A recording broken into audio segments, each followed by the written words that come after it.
ñëwaat ci plateau bi pour faram-fàccee. ñu ngi taxaw ci presse bi naan way booy jinne à gauche booy jinne à droite dama bëgg a leeral ne du jinne nit la am na pap am na yaay doomu aadama la te jullit la c'est vrai nekk na nit koo xam tamit yàlla nattu naka ba mu ngi am yu muy def te yépp yu muy def tamit mu ngi koy nangu ne moo koy def waaye dama bëggoon a préciser rek ne du jinne du nooxóor du rab du mala doomu aadama la comme doomu aadama yi Moodu la tudd sant Fall te Jurbel la juddoo màggee fa yaroo fa am na jabar am na papa am na yaay am na ay doom. nit bu defee li ñuy def war a njëkk a def mooy ñu ñaanal ka mu bàyyi li muy def Moodu Fall du nit ku violent maanaam du nit koo xam te nii dafa ànd ak fitna du nit koo xam te nii dafa day ñëw di dal ci kaw nit ñi pour di leen mettital parce que jëmmam sax jàng nañ ci ne jëmmam sax permettre ko amul prédisposition yi koy permettre ba mu nekk nit ku violent wala day taxaw di gaañ nit ki te nekk na nit koo xam tamit tàmmul di fen loolu moo tax enquête am day faral di yomb parce que bu ñu ko ñëwee jàng di ko laaj moom day faral di collaborer avec les éléments enquêteurs loolu moo tax sax boo gendarme yi doo xool te li si kanam rawali bët di ngeen xam ni ay mbiram lépp a gaaw parce que moom day reconnaître day nangu ni moo def bu deful tamit dina ne deful ñu gis ne tamit nit koo xamante ni la war nañ ko war a may parce que am na lu mu jàng si biir àdduna parce que jàng nañ ni nitu daara la kon am na li nga xam ne benn xam-xam bu xam-xamu iman la bu ne ci moom même bu ko jëfewul dañoo war a fexe mu jëfe ko mais waruñoo ñëw nag jët lii comme prétexte mais di ko boddi wala di ko génn si société bi la bokk te ñun avocat médecin même les autorités policières les autorités judiciaires même les autorités de l'administration pénitentiaire ñoom ñëpp dañoo war a ñëw taxaw nag jàngat kaa bi ñu fexe ba kii bokkaat si ñun que li nga xam ne moo koy faral di animé mu koy faral di def ñu gis ne nattu la te nañ fexe ba loolu denc moom c'est vrai nekk na nit koo xam te ni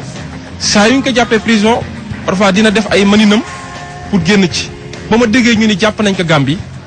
sama xel dafa gën a dal parce que ñi ko jàpp c'est des gens qui sont professionnels parce que gendarme section recherche ñoo ko jàpp jàng nañ ci xibaar yi ne ki mu àndaloon Jurbel pour rëcc bañ ko jàppaatee damm nañ ay tànkam yaakaar naa le cas de Alex et Ino Sénégal gépp xam nañ ko te fii lañ ko fekk dañoo mujj faatu ci ginnaaw ay métital yoo xam te ne du nañ ko si biir kaso man en tant que avocat am maa ngi ñaan ñu defal ko visite médicale ak contre visite médicale attestée par un médecin assermenté ba nga xam ne bu ñu koy présenté fii dinañ xam ni dara jotu ko ba ëllëg lu ko xew si biir kaso bi rek dinañ xam ni les autorités de l'administration pénitentiaire sont prévenues li ñu war a seet mooy lan moo tax mu évadé wu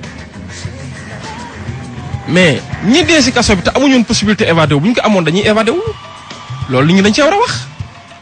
moom ba muy évadé wu Rebeuss na nit ñi jox ñu rapport d'évasion bi est-ce que violenté wuñ ko moom dégloo guñ ko ci loolu avant ñu koy déglu évadé wu waat na te ñëpp xam nañu administration pénitentiaire benn corps bi la est-ce que nekkul li mu doon tiit ci biir prison Rebeuss moo ko naroon dal ci biir Diourbel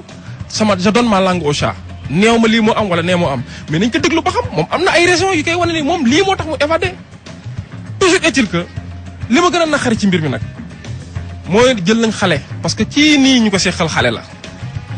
te presse bi jàng nañ ci ne 88 la judd maanaam mu ngi am ay 25 ans rek 25 ans ku ko am pour man dañoo war a fexe en sorte nga dellu ci waat ci biir société bi yenn comportement yi nga ñàkkoon ñu fexe ba nga amaat ko mooy système de réinsertion et de rééducation que ñu teel a di la boddi di la stigmatiser wala di def naka su dul noonu ba nga jaaree fa nag gën a yàqu di wan ni société bi man je n'ai rien à perdre alors dans ce cas ñun société bi ñun ñooy responsable loolu moo tax may ñaan autorités yi ñu jéem a xool ci kaam jéem ko suivre parce que loolu am solo la nañ ko jéem a suivre parce que xale bi man dama jàpp ni dañ ko yàq mais nañ ko suivre xool moom ban pathologie mentale la am lan moo ko tax mu ñu koy xiir ci lii te ñu sóoraale ni am na papaam am na yaayam te ñoom jamono ju ñu nekk nii li ñuy dund je sais que métti na parce que am sa doom chaque jour ñu koy dégg ci presse bi lu métti la te loolu nag dafa jekkul te nag boo ñu delloo ci loolu yëpp y a ce qu'on appelle la présomption d'innocence ba tey jii neewuñ moo def neewuñ def na pourquoi ñuy taxaw di jël di fouler au pied ces principes là c'est très important dans la vie de notre république dans la vie de notre droit dans la défense de nos citoyens loolu tamit nañ ci war a bàyyi xel moom ci dossier bi nga xam ni moom la amee woon fii ci tribunal bi fii te ñu toppoon def enquête bi pareegul ñu ngi koy topp wàllu sàcc bu amoon fii ci Dakar mu amoon ñu jàpp ni dafa am ñeneen ñu ci àndaloon bëgguma ñëw nag sur le fond du dossier parce que secret de l'instruction dafa am waaye enquête boobu jeexagul te ëllëg ñu bëri dinañ am surprise ci degré d'implication am ndax moo def wala deful mais loolu maa ngi bàyyi ba enquête bi jeex incha allah ba la ma laajatee question boobu dinaa am tontu yu ma leen jox. thèse mystique bi soppale ko loolu je n'entends que par la voie de presse mais loolu yëpp gëwuma ko ci awma ci preuve du ma si sori nit kuy soppale ko amul fenn nañ bàyyi li ñuy wax su ma taxawee ne mystique bi am na c'est parce que damay jéem a dëggal ni kon jinne la du jinne nit njaay la doomu aadama la te bu ñu defee vérification da nga xam ni kii du soppale ko jinne. voilà Pape Ndiaye. waaw gis ngeen réaction boobu noonu kooku ngeen dégg muy wax nag mooy maître Abdoulaye Tall moom ak maître Kandji ñooy avocat Boy Djiné keneen ku ngeen ci dégg ñeneen ñi ngeen ciy dégg ñu ciy wax yépp ci turu dañu kiiwam yépp duñ ci leen. une précision balaa ñuy jàll. alors dégg ngeen li nga xamante ne indi na ko ci